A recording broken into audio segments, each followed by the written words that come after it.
un ejercicio al final, eh, pero no es para que yo lo corrija, porque es de auto, a ver, para que ustedes evalúen. En realidad es medio un experimento, son ustedes un experimento, a ver si sale bien eso. Ustedes cuando termine la última clase me dicen, eso es un plomazo, no sirve para nada, lo saco. Usted me dice, no, muy útil, nos vino muy bien, lo dejo. O sea, siéntanse libres de contestar 5 preguntitas de multiple choice muy sencillas. Pero realmente, con ustedes puedo decirles que lo uso para ver si funciona. Si no funciona, ya la próxima vez lo saco. No, no es para evaluar ni nada, es para que ustedes mismos vean si les sirve ese tipo de ejercicio. Así que me va a gustar su opinión sincera, realmente. Si me dicen no, no aporta nada, no aporta nada y se acabó. No se hagan problema.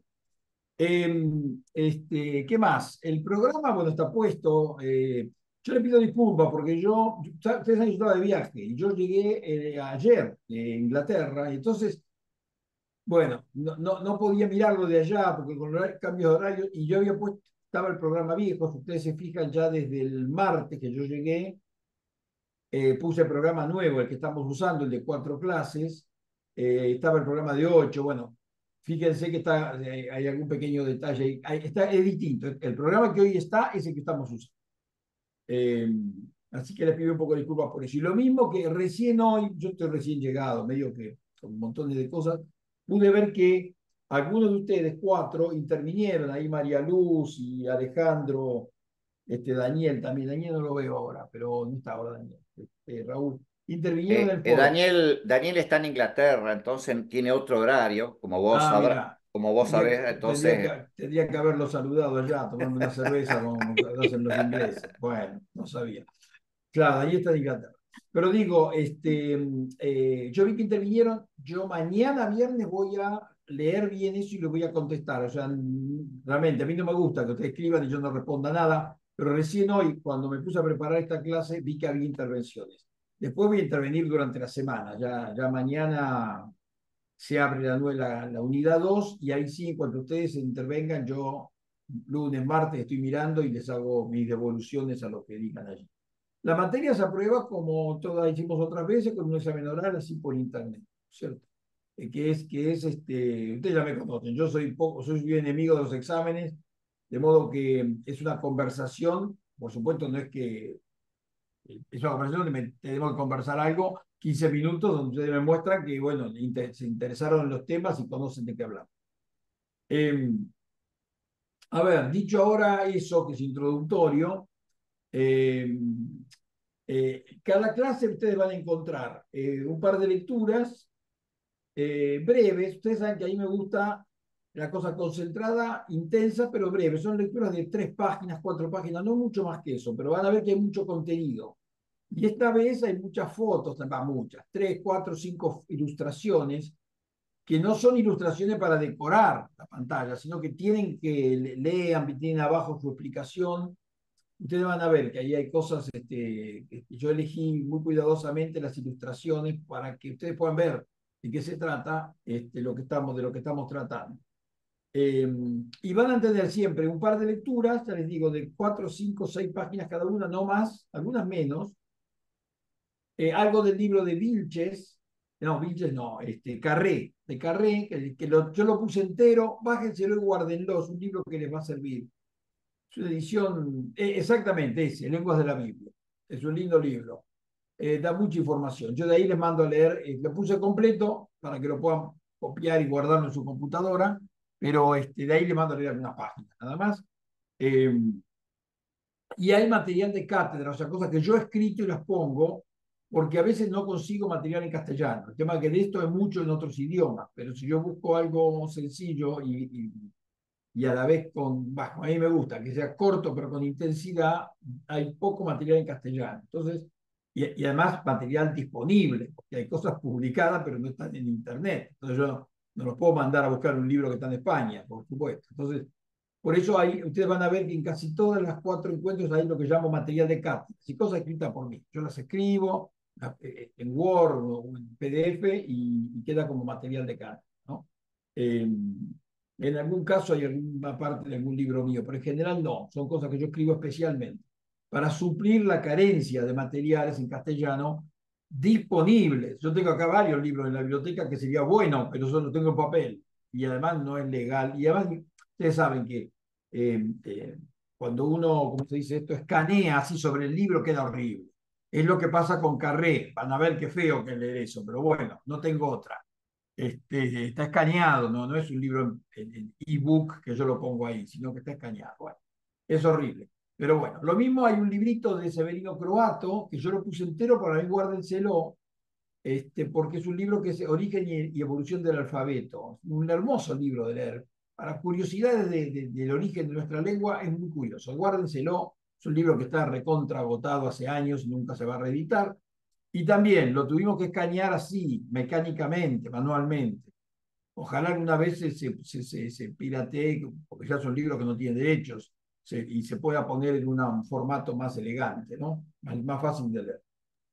Perdón, profesor. Sí, Hay un alumno que está pidiendo ingreso. Por ahí, no sé, sí. Ángel capaz que está ocupado, no sé A cómo ver, es. ¿y qué hago acá? No, no, Raúl. no, no, tranquilo, está habilitado. No sé por qué no puede entrar. No entra porque no Ah, tiene ganas. está bien. Bueno, bueno, bueno. No, Raúl no entra porque no tiene ganas, es el canchero y no entra. Estoy a la puerta y llamo, dice. ¿Sí? Ya va a entrar, ya va a entrar. Bueno, dicho eso, es lo que ustedes se van a encontrar, digamos, en cada semana. ¿Eh? Este, lo otro que quiero decir es que ustedes ven donde yo estoy acá, tengo una luz arriba que hace que mi pelo blanco sea como fosforescente, lo que me da una especie de halo de santidad. Está iluminado. Estoy iluminado. Yo intenté cambiarlo, pero después dije, lo voy a dejar, porque de algún modo me hace sentir como que tengo una aureola acá arriba, ¿no es cierto? Bueno, la verdad es que no lo pude sacar. Si me corro para adelante, se va, si me pongo para atrás, me quedan los ojos negros. Así que es así. Ahí llegó Raúl. Así que estoy como iluminado, ¿eh? No se la crean, pero yo hago como que es así. Eh, bueno, lo otro que van a ver en este curso es que hay 4 archivos pequeños de vocabulario hebreo. Nosotros ustedes ya vieron, no vamos a estudiar leer hebreo ni nada por el estilo, sino que vamos a hacer una introducción a lo que es la lengua hebrea, que es la lengua del Antiguo Testamento, el arameo también, vamos a explicar eso en su momento. Eh, pero yo quisiera que ustedes al cabo de este curso tengan una especie de 10 o no recuerdo cuántas, porque tuve que recortar, eran 8, ahora son 4, vocabulario hebreo. Son palabras que son, ¿qué saben? Palabras claves del Antiguo Testamento, como las hay del Nuevo también, ¿no? Entonces yo las pongo ahí un poco para que ustedes vean en esa hojita, que de un lado está la columna, la palabra escrita en hebreo, como se escribe en hebreo, para que la vean. Después en la columna del centro está lo que es la transliteración, se llama, que es poner eso en letras occidentales. Entonces ustedes pueden leer, pues, la fonética, digamos, ¿no? Este, y después, no sé qué más, son 3 columnas, no sé cuál es la tercera. Eh, no, y después el significado, claro, y después lo que significa la palabra. Y ahí yo les hago un comentario, como para que ustedes tengan una idea de lo que es la lengua hebrea, y cómo, digamos, y conocer palabras claves, que son palabras que tienen un valor especial en los textos bíblicos. En todos los idiomas hay palabras claves, o en todas las disciplinas, más que idiomas, no nos da disciplinas, palabras claves, es bueno que ustedes conozcan, ¿no? Eh, por supuesto, me pueden preguntar de eso cualquier cosa, ¿no? Tanto como escribirlo en el foro, como prepararlo para este encuentro que tenemos acá, ¿no? Así que, bueno, hasta ahí, digamos, lo que sería formal. Esto vale para todas las 4 semanas que vamos a estar juntos.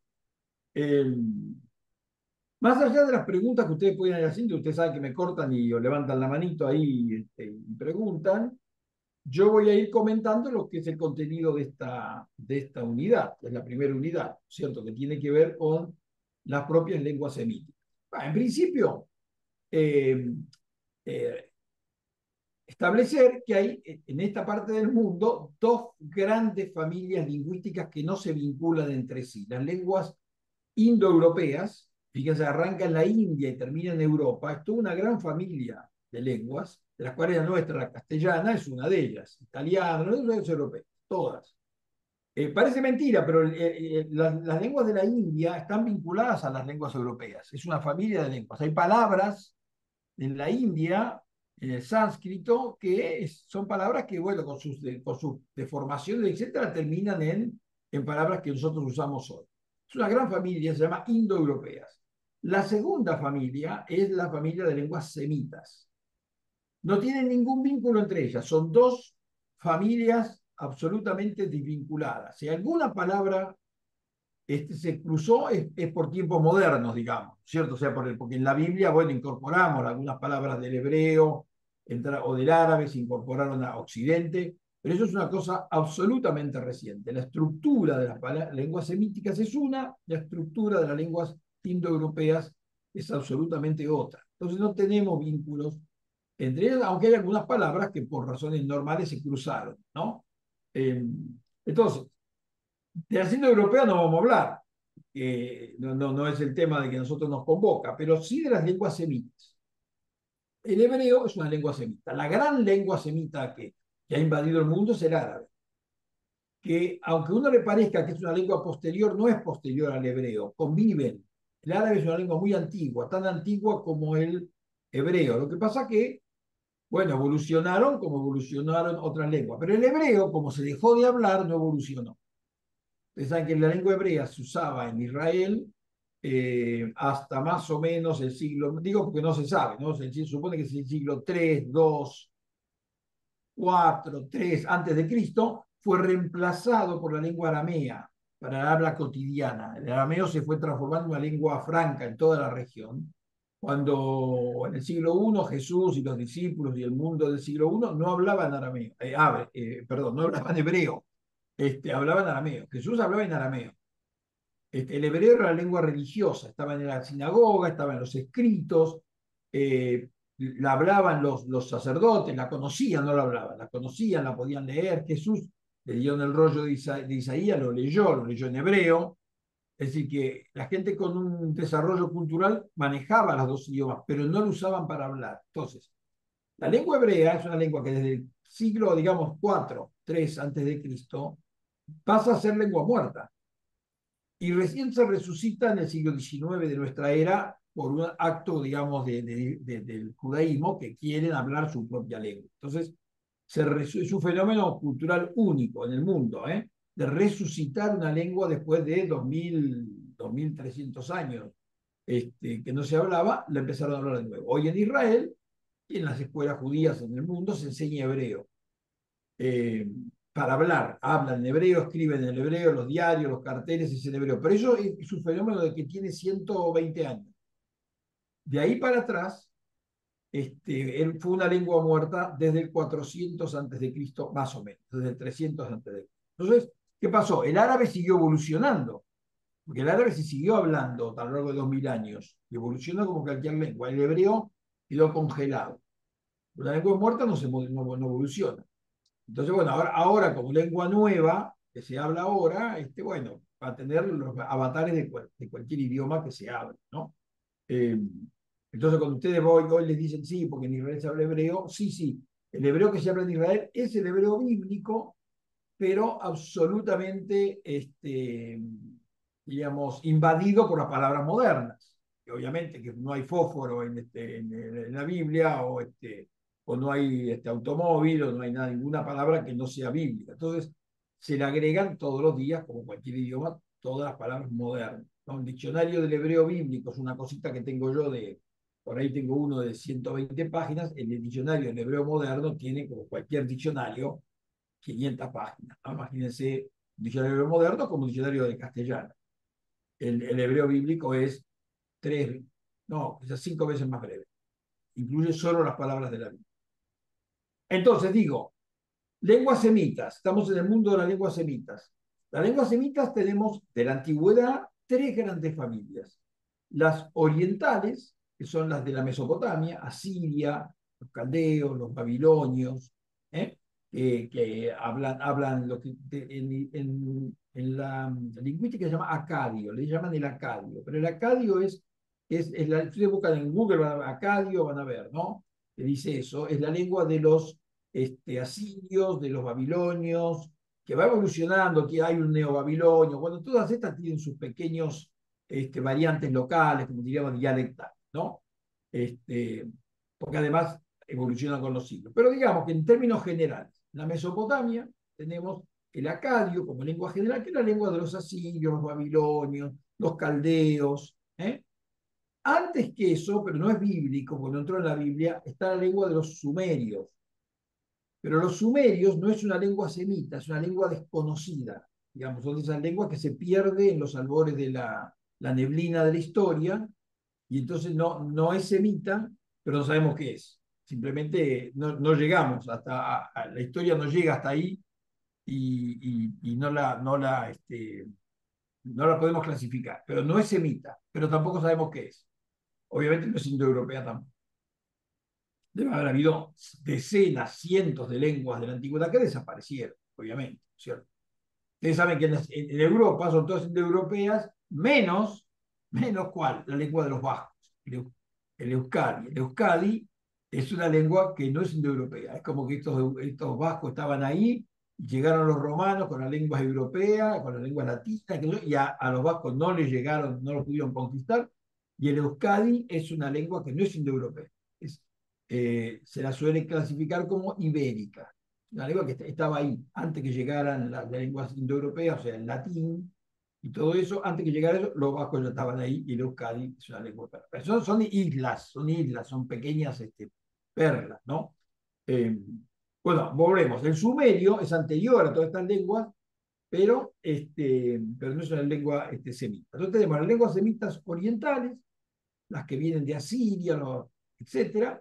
Tenemos las lenguas semíticas septentrionales, serían las del sur.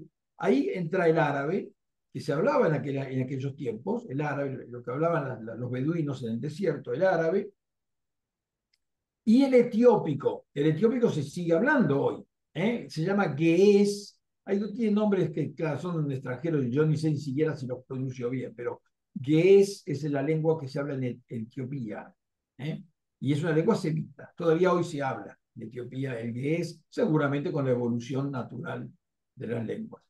Y eso por la lengua, y para ahí la fuerte es el árabe, que es la que sobrevive hasta hoy, ¿no?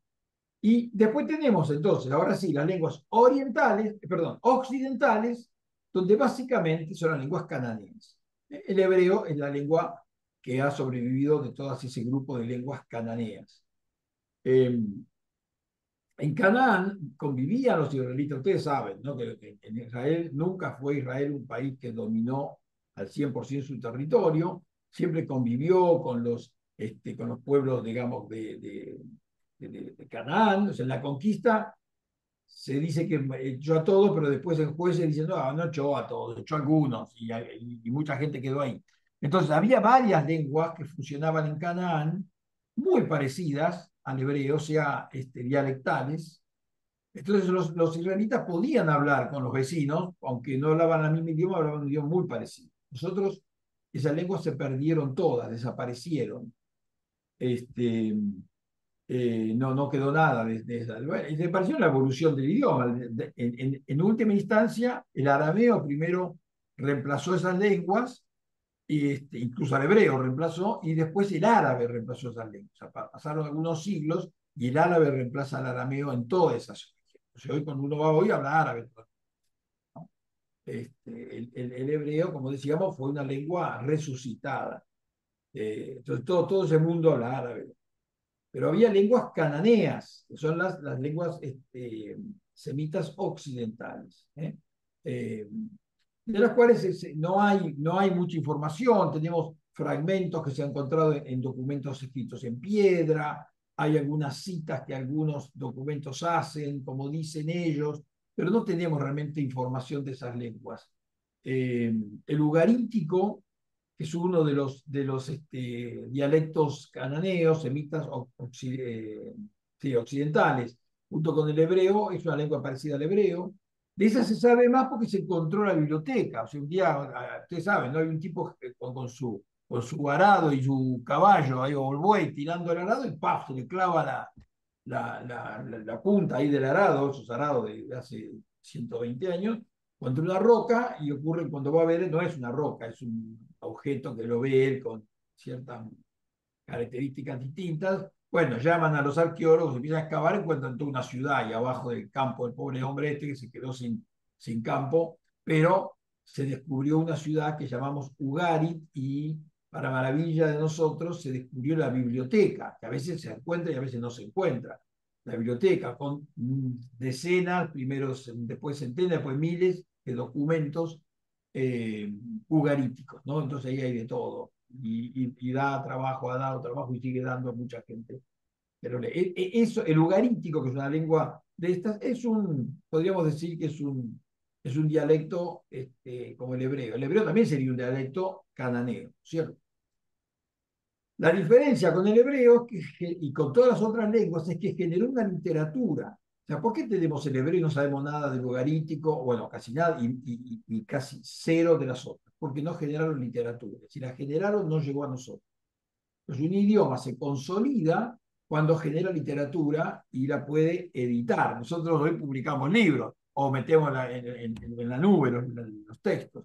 En aquella época, o iban al papiro, o iban al pergamino, o iban a las tabletas de barro. Ustedes van a ver creo que en la siguiente que voy a ver, creo que en la siguiente semana ya van a ver fotos de tabletas de barro escritas, ¿no? Eh, las tabletas de barro tienen una característica que va de la tableta y de la cerámica, que la tableta de barro es barro, agua y tierra, barro, eh, húmedo, lo escribían con un punzón, con una cuña, de ahí cuneiforme, y había dos posibilidades. Si el documento era algo básico, que no tenía mucho valor, un documento que es una lista de compras y ventas de cosas, bueno, se dejaba secar al sol y ahí estaba. Pero si el documento tenía un valor importante, por ejemplo, un relato de los orígenes, una historia, unas leyes, qué sé yo, se las ponía en el horno. Cuando ese barro cocido en el horno se transforma en algo indestructible. Uno puede decir, bueno, nada es indestructible. Bueno, sí, pero es tan indestructible como una roca. O sea, las rocas se pueden romper, pero hay que romper una roca. Bueno, lo mismo pasa con el barro cocido. Es una cerámica que uno la agarra, la pone abajo del agua, la deja 2000 años, la levanta a los 2000 años, le pasa un trapo y la lee como si fuera de hoy. Es así, está lleno los museos de objetos de cerámica cocida que uno dice, pero esto lo podían haber hecho la semana pasada. Sí, simplemente porque estuvo enterrada 3000 años, 4000 años, la sacan, la lavan, la limpian y ahí está la pieza como si no hubiera pasado nada. Eso, hay dos materiales, bueno, la piedra, ¿no? Pero digo, dos materiales, digamos, artificiales, porque las piedras no son artificiales, así hizo el creador el primer día, que tiene esa característica. La cerámica cocida, ¿no? La cerámica cocida y el vidrio. El vidrio, que también es un producto humano, digamos, no es natural el vidrio, también tiene esa característica. Si el vidrio es prácticamente indestructible, a menos que lo rompamos. Pero ustedes ponen un objeto de vidrio abajo lo entierran y lo sacan 3000 años después, le pasan un poquito de agua y está intacto como si recién lo hubieran hecho. Yo he visto en algunos museos platos de vidrios romanos que tienen 2000 años, 2100 años, y si a uno le dicen que lo hicieron la semana pasada, uno dice sí, está bien, porque el vidrio no tiene ningún tipo de deterioro, a menos que uno lo raspe pero si uno lo deja enterrado, lo deja bajo el agua, es inalterable. ¿Eh? Bueno, no sé si hoy el plástico es así, me parece que no, creo que ni el plástico. Debe durar bastante abajo del agua el plástico, pero no creo que dure 2000 años. Pero el vidrio y la cerámica, que son dos obras de la industria humana, son, digamos, inalterables en ese sentido, ¿no? O indestructibles en ese sentido.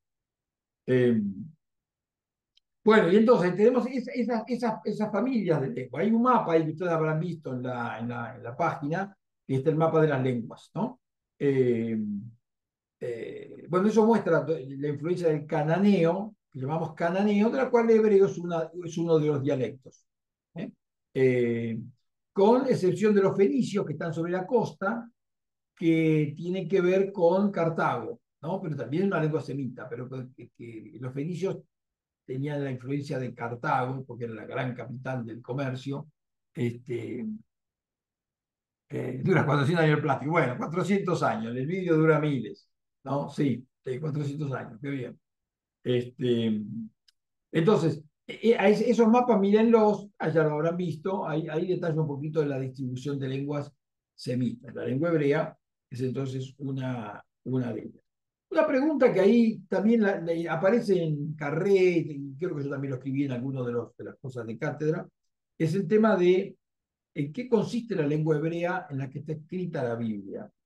Bueno, la Biblia, en principio, recordarles que está escrita en lengua hebrea, casi toda, menos 5 capítulos en Daniel y otros 4 o 5 fragmentos que se juntan y arman otros, el equivalente a 3 o 4 capítulos en arameo, en Esdras. En Esdras hay varias partes en arameo, si uno los junta serían como 2 o 3 capítulos, y Daniel tiene una sección importante en arameo. El resto está en hebreo, son las dos lenguas del Antiguo Testamento. Lenguas hermanas, muy cercanas. Yo digo, a veces como, para dar una idea, es como el castellano y el portugués, ¿no? Si uno nunca más estudió portugués, pero escucha atentamente a alguien que hable despacio, uno hasta lo puede entender y seguir, ¿cierto? Puede leer, un texto en portugués lo podemos leer, pero algunas palabritas que parece nos pierden. Bueno, esa es la relación entre el hebreo y el arameo, son lenguas bastante cercanas, ¿no? Usan las mismas letras, las mismas vocalizaciones, etc., ¿no? Y son parientes, son lenguas muy cercanas. Pero el arameo reemplazó al hebreo, por eso es que hay textos arameos en la Biblia. Los textos que hay son textos obviamente tardíos. O sea, la Biblia se escribió en hebreo, pero hacia el final aparece el hebreo, que era la lengua que se hablaba, y aparecen 2 libros, como Daniel y como Esdras, que son tardíos. Son de los últimos libros en incorporarse al corpus del Antiguo Testamento. Por eso es que tenemos esa influencia ahí. Sí, Sergio, tenés que abrir, en fin. Sí, está bien. No, me había quedado pensando en lo que decía usted, que hace la diferencia ahí en el escrito. Sí, ¿Por qué si bien la lengua hebrea no es denominada una lengua santa, como usted lo explica, sí. ¿no? ¿Por qué se usaba en la sinagoga y en el lenguaje cotidiano el arameo? ¿Por qué Bueno, lo sí, tomaban sí. como algo No, religioso, como una lengua religiosa? ¿Por no, no, qué? no, sí, ahora comento eso. Justo yo iba a ese punto. En realidad quería Ah, decir, perfecto, no, pero está bien, perfecto. está bien que me hagas esa pregunta. El hebreo bíblico es la lengua cotidiana.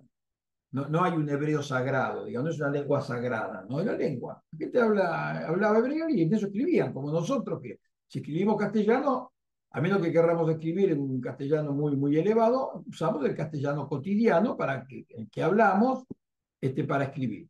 Normalmente cuando escribimos lo hacemos un poquito más cuidadoso, ¿no es cierto? Algunas palabrotas que usamos todos los días no las pondríamos en un texto escrito, y menos si es para la revista de la congregación, ¿no es cierto?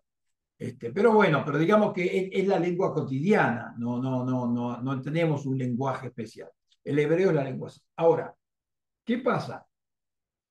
A tu pregunta, ¿por qué se sigue usando en la sinagoga si la lengua dejó de ser de uso cotidiano, incluso comprendida por la gente? La gente ya no entendía el hebreo. Los entendían los sacerdotes, ¿no? Bueno, ¿por qué? Porque los textos estaban en hebreo. O sea, cuando en el siglo 3, 4, perdón, 4, 3, 2, el hebreo deja de ser una lengua que la gente hable y que entienda, porque no lo entienden, y empiezan a hablar arameo, los textos ya estaban escritos. Entonces, en la sinagoga se leía el texto que tenían en los rollos, y los rollos estaban escritos en hebreo, ¿no? Ahora, curiosamente, hacia el siglo I, más o menos de antes y después, ¿no? Se hacen traducciones al arameo de los textos bíblicos. El judaísmo los hace, no el cristianismo, ¿eh? Traducen el texto hebreo al arameo. Esas traducciones se llaman targum. Targum significa en hebreo traducción. Y los targum son, o targumim, el plural es nim en hebreo. Los targumim son textos, el texto bíblico puesto en arameo, pero en realidad, en el caso de los Targum, no hicieron una traducción, hicieron una paráfrasis. Entonces, en el principio, imagínense, en el principio creó Dios los cielos y la tierra y los creó con mucho amor y mucho cariño, porque Él quería que la creación fuera hermosa. Eso es lo que dice el Targum. Imaginémonos así, ¿no? Eh, eh, y, y vio Dios, y después dijo, porque él quería que nos pudiéramos encontrar todos y vernos, dijo, hágase la luz, y la luz se hizo, y vieron cómo brilla la luz. Eso es el Targum, es un texto bíblico ampliado, se llama paráfrasis, ¿no? Ampliado con comentarios del que lo hace. De esos targúmenes hay unos cuantos dando vuelta que llegaron a nuestros días, están en las bibliotecas, no están traducidos, son textos que no tienen mucho uso, pero existen. Ahora, ¿por qué se hace el Targum? Porque la gente ya no leía hebreo, como diríamos, el feligrés, ¿no? El sacerdote podía ir a la sinagoga y leer el texto en hebreo, pero la gente no lo entendía. Entonces, quizá lo leía en hebreo, pero después leía el Targum. Y la gente el Targum sí lo entendía porque era la lengua de ellos. Entonces, ven, ahí se genera un doble uso de la lengua, ¿no?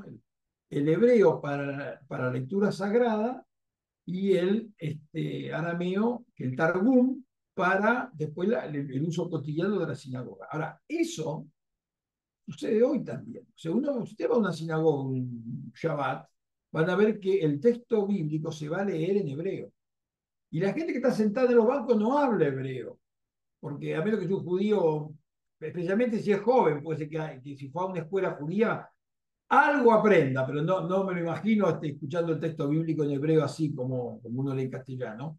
Pero el rabino va a leer el texto en hebreo. Y después va a decir, bueno, acabamos de leer Isaías capítulo 4 y dice tal y tal cosa, y empieza a hablar en castellano, y por ahí lo vuelven a leer en castellano.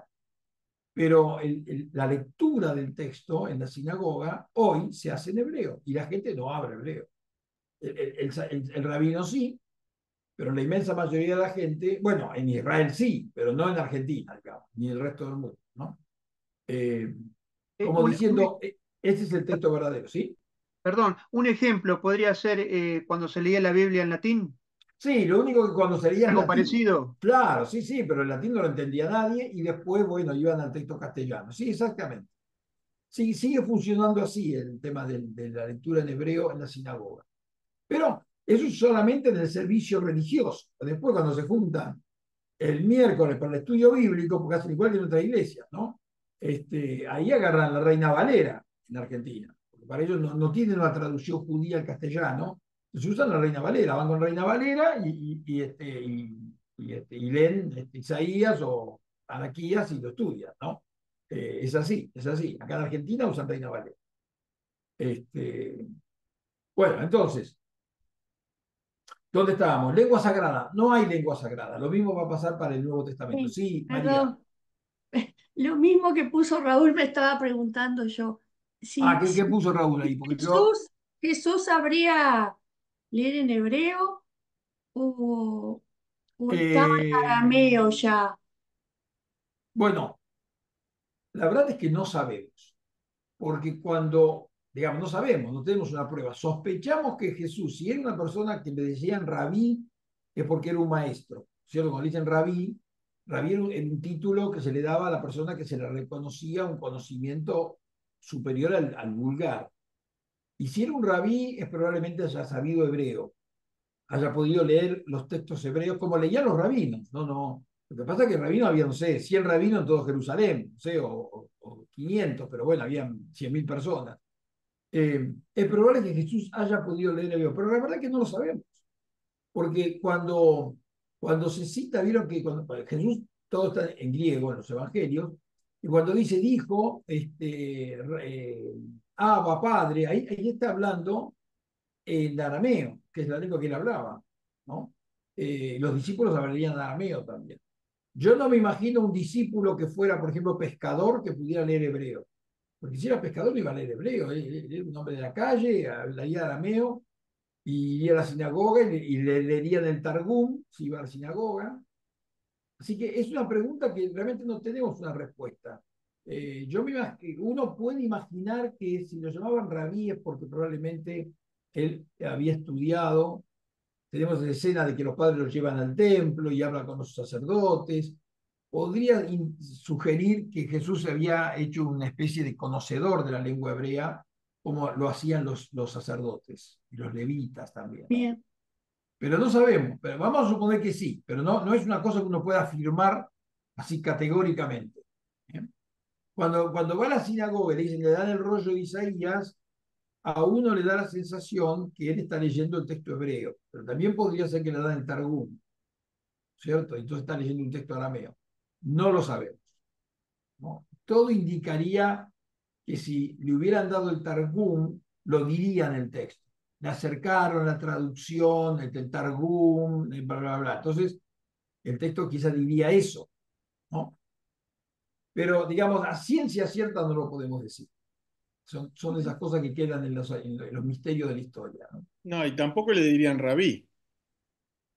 O sea, Claro, si es claro. maestro, ¿no es cierto? Y se usa en un aspecto religioso, salvo que se usara en un aspecto profano, digamos, Sí, pero sí. porque No, no, maestro, no. como decimos Sí, en sí, porteño, pero me sí. imagino que se decían rabí es por eso, ¿no? Probablemente él manejaba hebreo, pero digamos, son esas cosas que uno, digamos, la prueba no la tenemos, ¿cierto? Es como que todo sugiere que si le decían rabí era porque tenía una formación que no tenía la gente común y los rabinos manejaban el hebreo, etcétera, pero no hay un solo texto que diga nada sobre, digamos, que Jesús estuviera leyendo o conocía la lengua hebrea, ¿no? Eh, es algo que uno puede asumir como natural, pero la verdad es que no tenemos una prueba de eso. Este, bueno, por ahí va la cosa. Así que no tenemos lengua sagrada, tenemos la lengua, ¿no? Y por eso la misma Biblia, cada tanto hay que, cada 25 o 30 años hay que retraducirla o corregirla, por lo menos, no sé si retraducirla. Porque también la Biblia envejece, el castellano, ¿no? La Reina Valera de hace 1906, después la de 1960, después la de 95. Está bien, porque eso es necesario hacerlo porque la lengua evoluciona. Y la lengua no es lengua sagrada, es una lengua que la gente tiene que hablar y entenderla, sentirla como propia. Así que bueno, al final de la cuarta, vamos a decir algo del latín, del griego y del latín, que también son lenguas que, como el cristianismo usó durante siglos, tenemos que decir algo también. Eso en el cuarto encuentro. Este, tenemos que decir algo porque es una lengua que fue por 1500 años el cristianismo usó el latín. Entonces no podemos desconocerlo como lengua bíblica, no en el sentido de que la Biblia estuviera escrita en latín, pero sí que la Biblia se transmitió en latín. Entonces, bueno, vamos a decir algo de eso en la última encuesta. ¿Eh? Eh, ¿Qué más? Influencias lingüísticas. Sí, el hebreo de la Biblia, como cualquier idioma de cualquier época, también tiene influencias de otros idiomas que sí, que lo circunvalan ahí, y donde aparecen palabritas que los muy especialistas, yo mismo no manejo mucho ese tema, pero que los muy especialistas dicen, esta palabra viene del egipcio, esta palabra viene del acadio, esta palabra viene de tal lado, porque como nos pasa a todos, en todos los idiomas hay influencias culturales que generan, como había intercambios comerciales y visitas, generaban palabras que de un idioma se pasaban a otro, ¿no? Siempre dentro del mundo semita estamos hablando. Eh, y eso pasa como nos pasa a nosotros, que tenemos palabras que son del italiano, palabras que son del francés, metidas en el castellano, ya incorporadas, y ya son parte de nuestro vocabulario e incluso de nuestro diccionario, ¿no?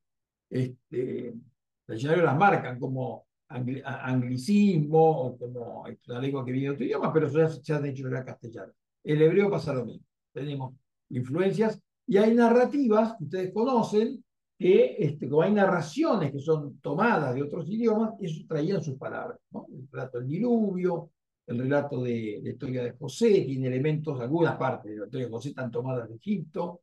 Eh, el nacimiento de Moisés y la canastita y qué sé yo, está tomada no de Egipto, de Mesopotamia.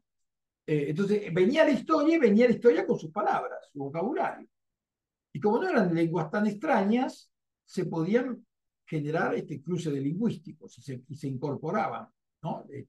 Palabras de otros idiomas al hebreo. Entonces, el hebreo no es una lengua sagrada, tampoco es una lengua pura, como no existen las lenguas puras.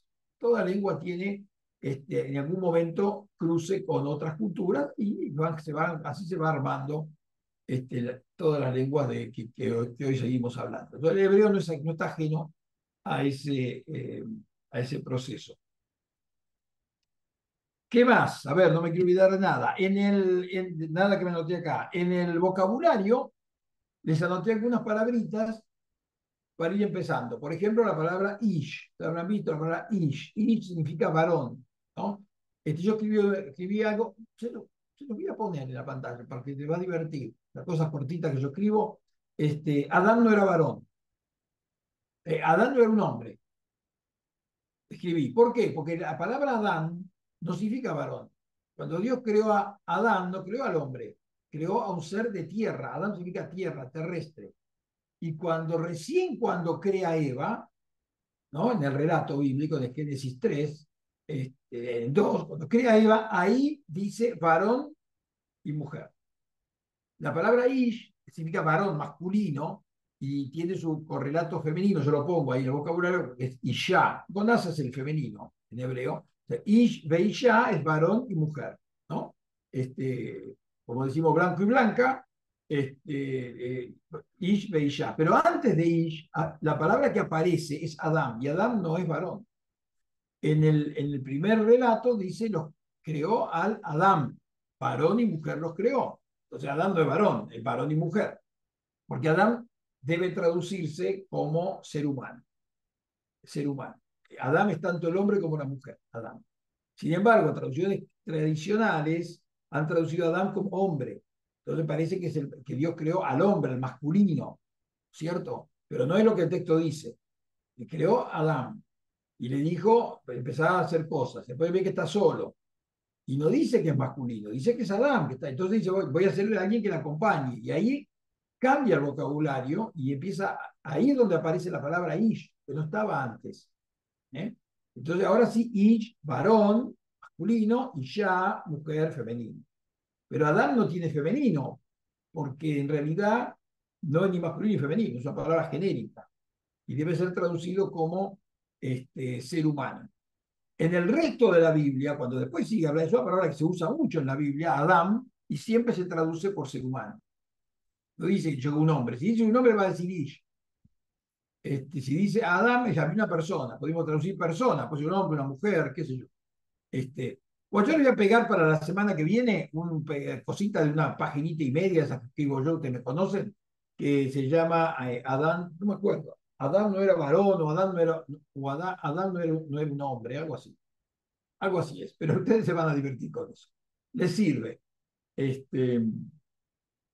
Entonces, vamos, ish ve isha, ahí aparece, y le doy esa palabra, una palabra importante para tener en cuenta. Después, la palabra naví. La palabra naví significa profeta. Traducimos por profeta, pero en realidad la palabra naví, que tiene un femenino, neviá, naví, neviá, profeta, profetiza, traducido por profeta, pero en realidad no es exactamente lo que era, porque la palabra profeta es palabra griega. El profeta tiene que ver con el mirar hacia adelante, y los profetas en realidad es una de las funciones lo de hablar del futuro, pero casi no hablan del futuro los profetas, hablan del pasado y del presente. ¿No? Les dice, yo te digo, los profetas ¿qué hacen los profetas? Quejarse de que se han apartado de Dios y les dice, ustedes cometieron el pecado de sus padres. Entonces mira para atrás, no mira para adelante. No es el pecado de sus nietos, no, el pecado de sus padres.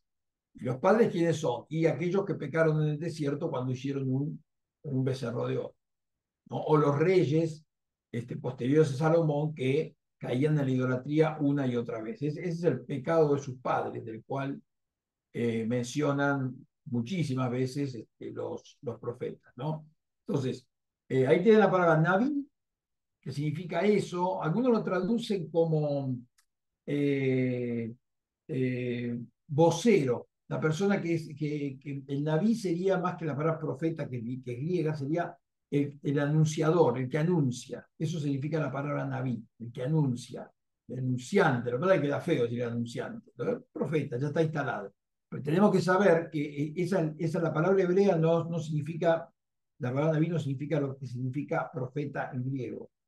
El Naví en hebreo es el que anuncia. También tenemos profetizas, obviamente, Neviá, muy mencionadas, y lastimosamente no tenemos ningún libro de alguna de las profetizas que tiene que haber habido en el antiguo Israel, porque se la menciona en algunos casos como alguien muy importante. Hulda, por ejemplo, cumple un rol muy, muy importante y profetiza, y no tenemos un libro de Hulda, una pena. Débora, que es jueza y profetiza. y no tenemos un libro de Débora, es una pena, porque seguramente, bueno, ustedes saben que los profetas no escribían, ¿no? Ya lo vimos eso en algún momento, pero bueno, alguien después podría haber escrito, los discípulos, las discípulas de estas mujeres, o los discípulos varones de estas mujeres, bueno, nadie escribió. Pero tenemos profetas, Naví, Neviá, ¿no? Después le puse la palabra Main. Main es la palabra que significa agua. Es algo muy importante en la Biblia el concepto de agua, justamente por la escasez del agua en el territorio, toda la historia bíblica, el agua es fundamental para la vida, también para nosotros, pero ellos tenían un valor que quizá en las pampas húmedas nuestras, aunque en los últimos años, ahí la veo a María Luz con la sequía en el Uruguay, fue tremenda, acá también fue bastante dura, durísima la sequía, entonces nos dimos Sí. cuenta que el agua que parece que está por todos lados, a veces no nos llega, nos dimos cuenta del problema del agua. Bueno, en la Biblia, maim, agua, es una palabra también muy importante. Cuando se la menciona, hay que ver para qué se la menciona, de qué está hablando ese texto cuando habla del agua y qué función tiene esa agua que menciona ahí, porque para ellos el agua era un objeto muy, muy preciado y era un don de Dios muy valioso, ¿no? Yo una vez escuché por la radio a alguien que, vieron que ahora la radio la escuchan de cualquier parte del mundo, entonces una mujer llama al programa, vive en el auto manejando y dice, bueno, yo estoy acá, los llamo desde un lugar, dice, vivo en Canadá, en Argentina,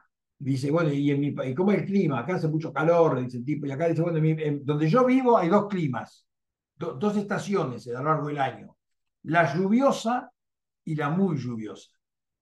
Así, o llueve todos los días durante 6 meses y no para nunca, o tenemos una lluvia todos los días un rato. Y esa es la lluviosa. La otra es muy lluviosa.